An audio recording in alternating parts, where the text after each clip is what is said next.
Welcome to HealingUS Podcast. Today we're joined by Greg, aka Zaxx, a world-famous EDM DJ and producer.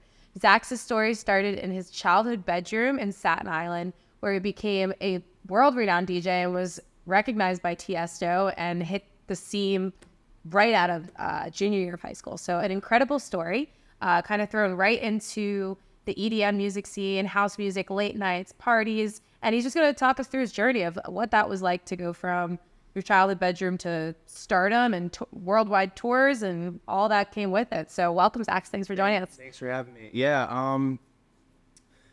So when I was 16, I always loved music. I always loved a lot of stuff. I always had like hobbies.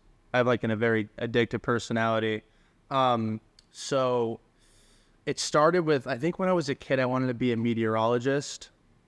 I don't know. It just was something I like the weather. Yeah. And then I was, I don't know. I just got into music. And at the time, I had nothing but time. I mean, I hated school. I don't know many people like at that age who like love school. I mean, I guess there are some, but I just needed something to stimulate my brain. Yeah. And it wound up being music. And I just spent all my time doing it every day, every night, no social life. Which paid off. Yeah. Yeah. But it's like, that's like a necessity. Right. And I'm not like the most routine person, but it gave me kind of a routine, even though it wasn't a healthy one. It just was like, I wake up, I'd go to the bus stop, I'd pretend to go to school. Like my mom worked at a school, so she would like leave. She'd turn the corner, I'd be at the bus stop, and I'd go back home. Wow. So, and I'd work on music all day. She didn't know. So like when she would come home, I would leave the house, I'd go to McDonald's, come home, pretend I'm coming home from school. Wow. And that was like every day. How long were you able to keep that going? Like until they started calling. And to our young listeners, it's not Okay to do that.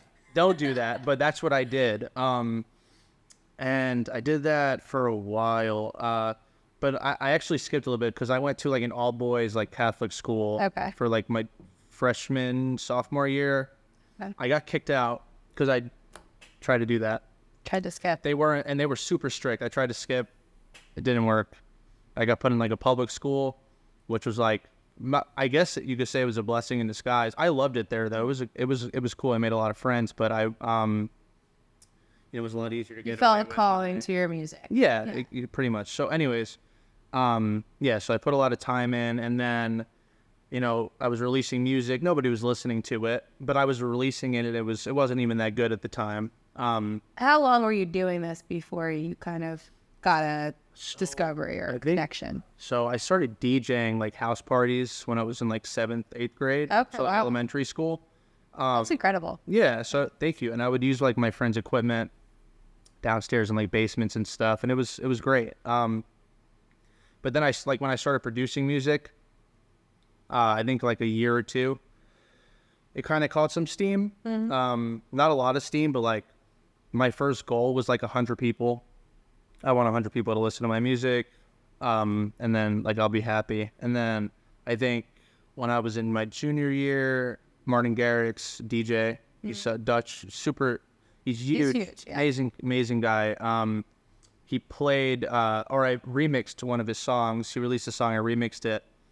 And then another Dutch DJ named Hardwell played it, which at the time was like a huge deal. It was like, if this guy, it's like the number one DJ in the world, literally. If you were ranking them, he was number one, and he played my song. Wow. I'm like in high school. Did he play like at a show or something? Okay. Yeah, he played at a show, and he played on his radio show. So like awesome. He like uploads that to YouTube. Everybody listens to it. Yeah. Because it's like where you hear all the new music. I was like eating Chinese food with my mom and my sister, and my Twitter, like I have like 10 followers, just starts going crazy, in my Facebook and everything, because at the time Facebook was like way more relevant.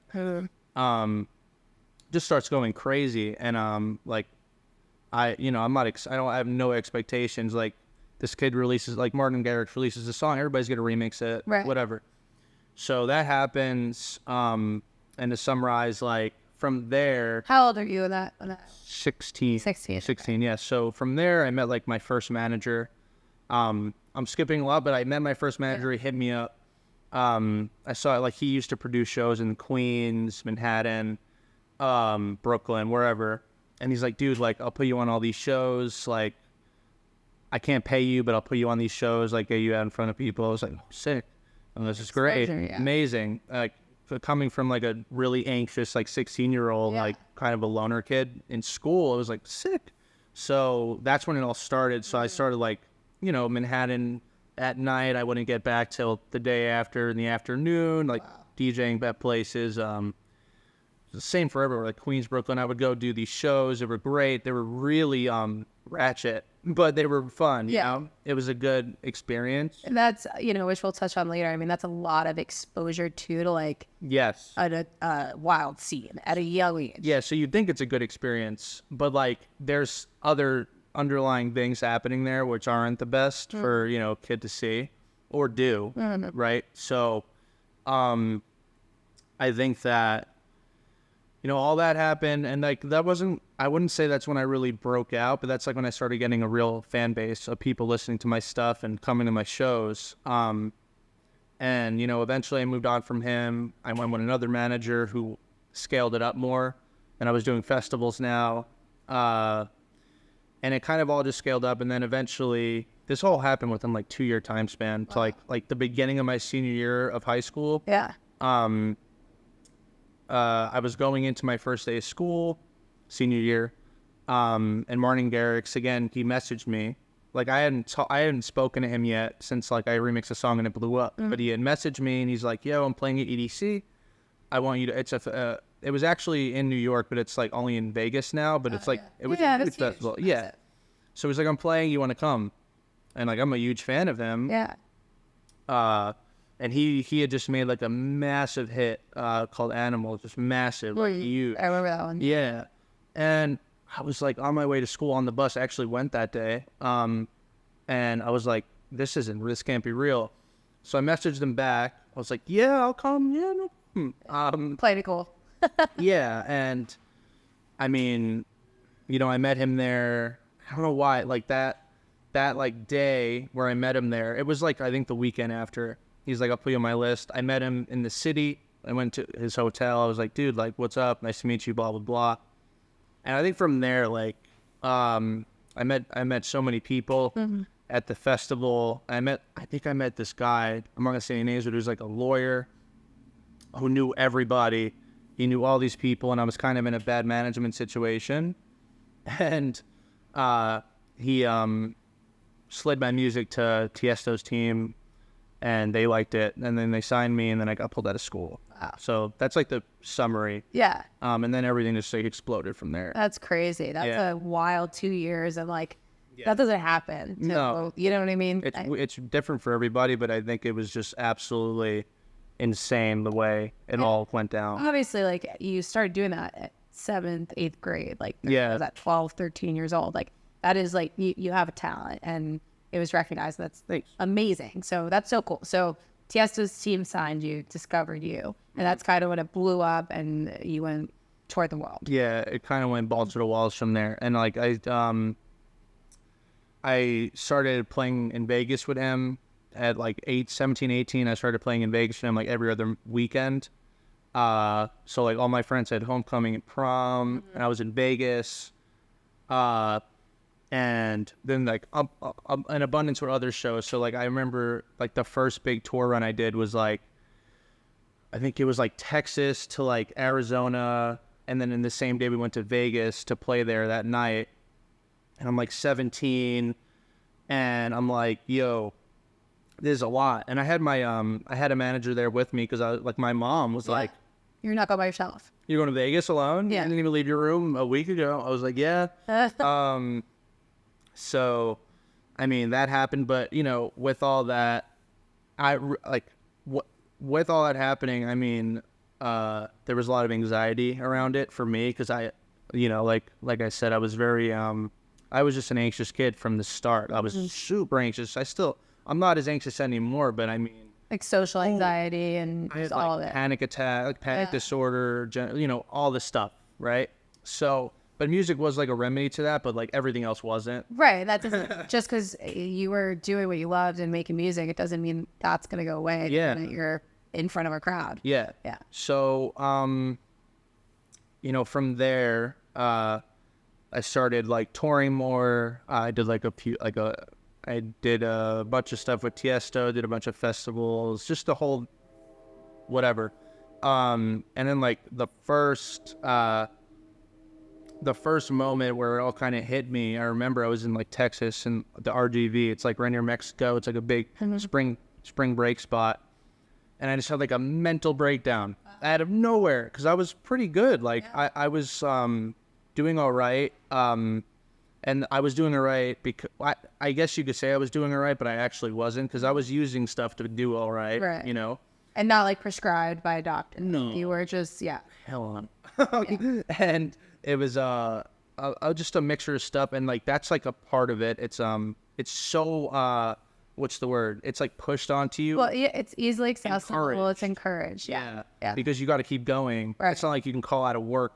Right. You have to go. You're playing a show with you have to go. And you sign every show you play, you sign a contract. You need to be there unless there's an emergency. Right. So, and you don't want to be the guy who doesn't show up and they won't book you again. Especially that early in your career. I mean, you're still rising on the scene, right? Yeah. So you recognize that you were like, okay, I'm anxious and I'm kind of taking all this stuff that I'm not supposed to be. Where did you go from? What happened after that? It was like subconscious. It wasn't even like I realized what I was doing. Yeah. Because it just felt fine. You know, it was just normal. It was normal since I first started.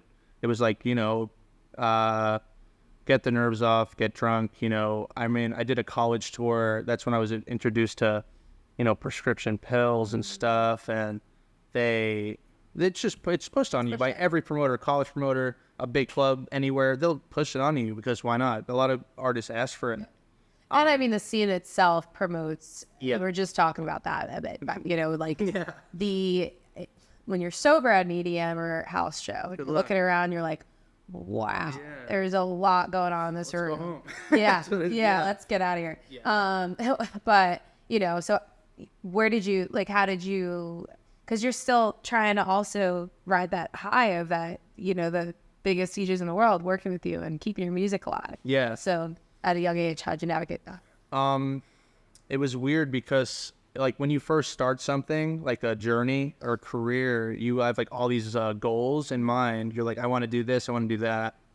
And I don't know if it's me, it could be just me, but like when I started achieving those goals that I set out for, it could have been a mixture of everything. And it stinks to say now, but I wasn't really even in the moment. Mm-hmm. It was kind of like, I tried to like, I was like, wow, I did this. But like, I was like, who cares? Like, you know what I mean? It's like, didn't feel fulfilling. And that's the thing with music. It's like, it's always like, you did this, now what? There's never a point where you're like, okay, wow, we did it. Yeah. It's we're done. like, now what? Yeah. It's there's always a next. It's kind of like working in sales. I talk about this all the time because I've worked other, you know, sales positions, and like you get really excited, you get your numbers, you get your metrics, the end of the quarter, you celebrate the last day of the quarter, and then the next morning it's a new quarter. You just have to start scratch, and nothing mattered. Forget about it. So yeah, it's exactly like a never-ending stressor. But yeah, so you know, how did you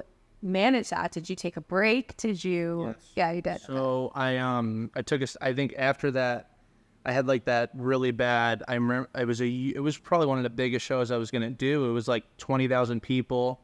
Just insane. I wasn't nervous about that. It was like, I don't know what happened. I remember that day like it was yesterday. It just all hit me at once. I had a crazy panic attack. My manager was there. I was like, dude, I don't know. What am I gotta go home. Like, I gotta go home. I think I was 18 or 19. I don't remember. Honestly, my memory's shot. But I was like, I gotta go home. Like, this is too much. I couldn't go home because I had to go to Mexico for a week the day after. So I was like, oh my God, like, and I got to go to Mexico tomorrow. Like, what the hell, what am I doing? Yeah. What is this? And like, didn't mean to become famous almost. Like, it just happened. It just happened. And, I went, I eventually calmed down. And I went, and it was all good in the end, but it really wore me out. Cause like I said, I'd always had anxiety issues. Mm-hmm. But I know for a lot of people, they'll get anxiety issues and it'll like kind of go away and then come back and go away. It's happened to me so many times. Yeah. So It does. yeah, it's like goes into remission or something. So after Mexico, I went home, and I think I took like 6 months and just did nothing. I made music. I hung out with my friends, whatever. And then at the tail end of that, it got really bad again. My anxiety got really bad, I think, because I wasn't DJing and doing everything I was doing for the past, like, however long. And I just couldn't even leave my house. It was just like, it was always something. So I got active again. I started touring more again. And it was just like a cycle. It's always been a cycle for me. And that's like the thing, like, people don't realize about musicians or like even dance music, because it's like, I think it's like it's just a completely different part of the music industry. It's the weirdest one because it's so accessible. Yeah. And it's easier to get your music out there. But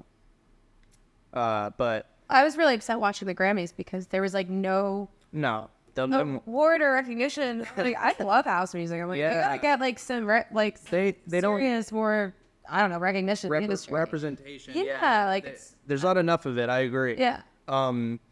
And that's the thing. It's like, it's a huge struggle. If you see big artists, like really huge artists, it wasn't an easy journey for anybody. Right. Middle tier artists, whatever artist you are, it's always hard because there's ups and downs, like any job. But like the thing about music is like, it's like soul crushingly, like it's all about, what's the word? I can't think of the word, but it's like you want people to appreciate your work, right? It's like that's all it's about. You want to make music and people consume it, and they in return, you know, they'll come see you. They'll say, "Oh, this is great. Oh, this isn't great," which is a whole other part of it. People that just their whole existence is to hate on you. You gotta learn how to navigate validation. Validation. Yeah, you want validation, which is like a toxic thing. Yeah, having like you want to be able to like internally validate yourself as somebody you can't usually. It's super toxic. So well, you just had to learn the skills how to do that. And also, like, you could look at it in a different light. Had that never happened to you, you might still be like, you know, unemployed, living in your bedroom. Yeah. Like, you might not have had that awakening of like, okay, I got to deal with this. And you know what I mean? Absolutely, so a lot of people don't get that moment. And I think that's a lesson in itself of like how you were able to turn it around and where you're at today. Yeah, and I can only speak for myself, but I know that a lot of artists go through that. There's a lot of and there's so many ways to cope with it, which aren't always the best way to cope with it. Yeah. So I mean, after that, you know, I'm 26 now, so I've been doing this for a long time. So to summarize like my career up until now, because I could go all day about it. You know, I did a lot more touring. I did like a bunch of bus tours, all this stuff, like just everything to try and like, to make it comfortable. Like I remember I did right before COVID, I did a big bus tour across America with this guy, Alan Walker. He's a big artist. And we had like every major city, and it was just great because, you didn't have to wake up in the morning and like, fly somewhere. You just get on the bus and go to sleep, and you're in a new city the next day, which is amazing. So much better. Yeah. So like there was all these ways to adapt to it, kind of. You get used to it. Yeah, you get used to it again, and I think now I'm in a way better place than I was. Yeah. Because during all of this, I remember I moved to LA for like 4 years. I met my girlfriend out there. Like I was like building something out there. I moved out there with my friend, but the problem with moving out there was all the people there in that industry. It was just super, like you hear it all the time in LA, super toxic, whatever. It really is though. Yeah. Especially as like a kid, like anybody from here moving over there, you just see it immediately. Like people are super fake. There's drugs everywhere. There's alcohol everywhere. People, you can't, like people don't even want to hang out unless you have Coke. There's no, like, it was crazy. So, I mean, I moved there. The first year was like a dumpster fire, just so bad. Like trying to fit in with people, and going to all these shows at night because they were everywhere. The music scene was huge there. So how in the last 10 years have you like do you see like a therapist? Have you been able to, or is it just self-coping mechanisms that you've kind of? It's a lot. So I've tried to go to I've been to so many psychiatrists. Therapy never really worked for me, because I feel like I scared the therapist with all.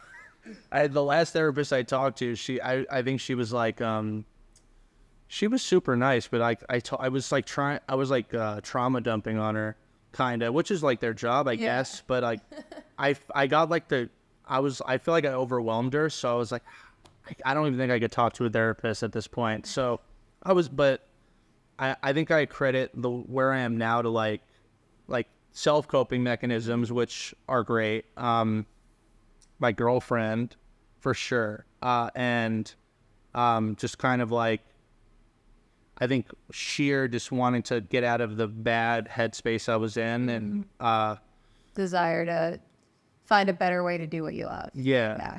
Exactly. And like, so like when I moved to the West Coast, I really fell into all the I really fell into like the pit of like just going on benders and just like not being a human. It was like weird. It was like you're just straight up existing.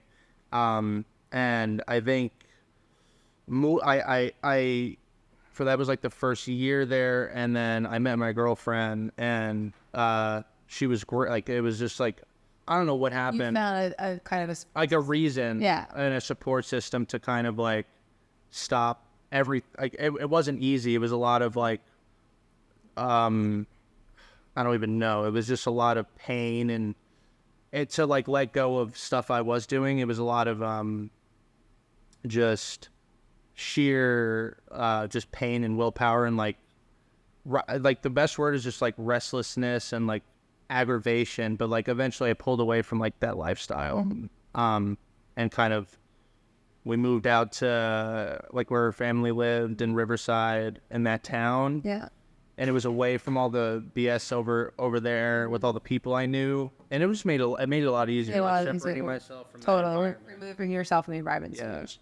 What would you say to like fans of the EDM scene, like your fans, people that thrive in that environment? What would you say in terms of, you know, them enjoying the music or going to shows and being in that environment, how to navigate that if they are looking to do that in a more sober and healthy way?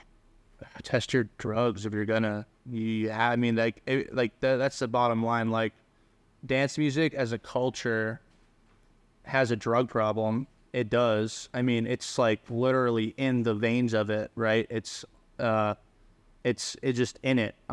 So you hear all the time people going to festivals and getting fentanyl in their whatever they're getting.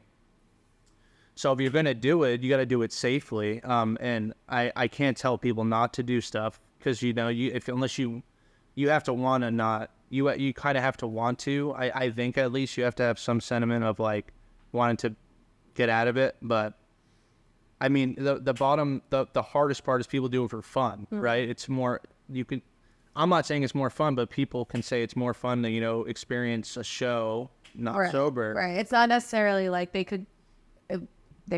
some of them probably have addiction issues, but the majority could just be more like social drug use, which is its own problem. But yeah, you do that. Yeah. You go down that road, it leads to other roads. I know it did for me. It's a rapidly declining. Yeah. And it's also just really not safe. Right. You got to think about, you don't got to be like a hypochondriac about it, or you don't have to be, you just have to kind of know that not everybody who, somebody's selling you something, it doesn't mean they're a good person. They don't care. They care what's in it. Right. Yeah. They're trying to make like safety first always, but also I think you're a testament too to like, you're still involved and you're still making music. So if somebody did want to go and like not partake, it's I don't. Completely feasible. You don't, many artists don't. I know at, I think Grateful Dead shows, they used to have, did you ever hear the yellow balloon concept? No. They had a safe, what they called a safe zone, and it was like a tent with yellow balloons, and that's where you went if you needed like a break or if you were in recovery and just like didn't want to be dealing with it. I didn't know that's what that was called. That's sick. Yeah, they do that at dance music shows as well. It's like I said, it's like in the culture and ingrained in the culture. But like for me personally, if I play a show now, like maybe I'll have a drink, maybe. Like it's a huge maybe. I don't really like to, but you know, that's a big step from what I was doing. Just to be able to perform and do the show. I think that the bottom line is, like, if I could say anything, just like what I already said, like, you just got to be careful because nobody cares. Like, you know, somebody sells you something, they don't care what happens. They just want to make some money. And that's the harsh reality of it. If you're an artist, there's a whole other spectrum to it. Because I know artists that, you know, will do stuff for fun. Right. Like, obviously. I mean, what is it? Remember, like, I'm just like Avicii, right? Yeah. Yeah. And like the countless artists that have overdosed. Avicii, the whole story with him was just tragic because it wasn't even like on purpose. Like he was having, this is like a whole other part to it, like health issues while you're touring. He was having he had like a crazy stomach issue. They prescribed him OxyContin. That was it. That's it. I mean, you know, that's it. Like once you're addicted to that, I mean, you know, it's over. Which probably honestly could have been avoided if he took time off tour. And he tried, but that's like the whole thing is his management didn't want him to because they're not making money. That's like a tragic story, but yeah, it's just shame. But it's, you know, I think because your journey was so young, you had the ability, like you can look at that now from perspective of like, hey, I'm going to take a break if I need a break. Yeah. Like, that's admirable because most people would never do that. They'd be scared. Yeah. So that was the thing. That was like why I kind of, when I did take a break, it was like a double-edged sword kind of thing because taking a break means I'm not in front of people. You fall out of relevancy, all the things, you know, that you don't want as an artist. So it's definitely a double-edged sword. That's why it's important to find a lifestyle that works for you. Totally. It's like the most important part. I have a regiment, right? Yeah. So my regiment now is like if I have a show, just go do it and go to the hotel, go to sleep, go home the next day, which is boring. You could say that's boring, but it's just like at this point in my life, I don't care. It's better. It's better than going down the rabbit hole of And you're doing other things in your community. You're an EMT, which is awesome. What made you get involved with that?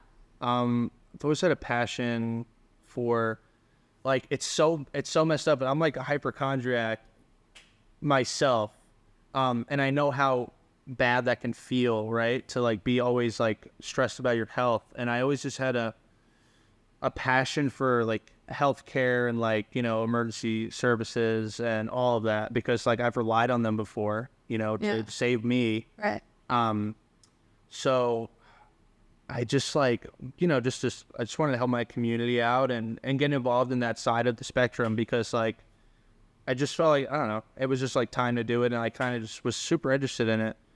And like we were talking about it, so I think everybody, if you have the time, should do it. Totally. You know, it's 18 hours a month or something. It's awesome. So you could scale it up, but like, why not? Yeah, I think it's so important. Like if you're passionate about helping people or just to get rooted in your community, I think it's like the most important role because you really are that like emergency.